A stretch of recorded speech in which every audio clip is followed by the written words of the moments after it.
Kasayuran uban ni Chris Sumali. Matupas Dakbayan sa Tanggob, posible nang dunay bus nga mo biyahe from Tanggob to Manila. Haya-haya ka nito. Sir Rolbe, Maureen Tabon.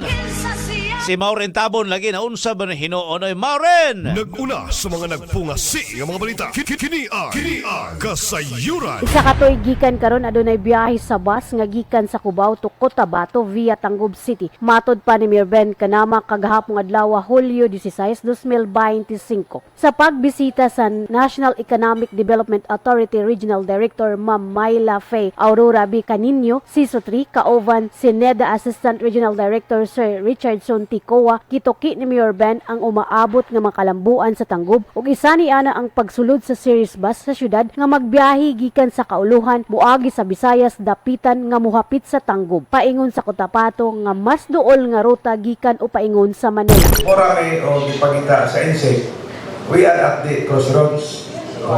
So di ma'am, you are aware siguro na anay series equivalent sa rural or bachelor Cubao, Pasay to Zamboanga City via Dapitan.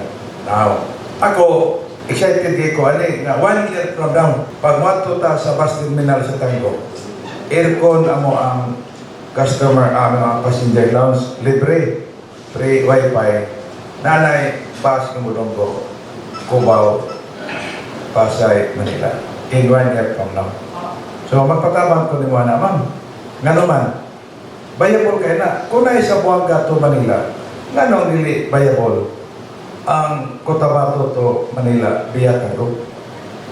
There is no other shortest way from Jinsan, Cotabato, Miss Auto, Manila is via Tangub, Dapitan, Dumaguete.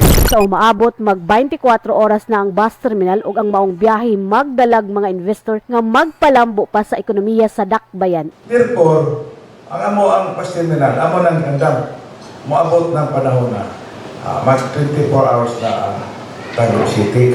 Ang bus 24 hours man. Nga, that is, giingali mo bira na o investor. Siyempre, magbiyahe na ko ng Visayas to Manila ng bus, miagi sa Tangub. That's one na para na mo. Alang sa kasayuran balita gikan sa Tangub, Maureen Tabon una ang Ginoo. Daghang salamat Maureen Tabon sa maong balita mga kasayon. Kuwapo bilang ang mga plano. At least naakay plano mga kaisunan. Ang uban, imposible.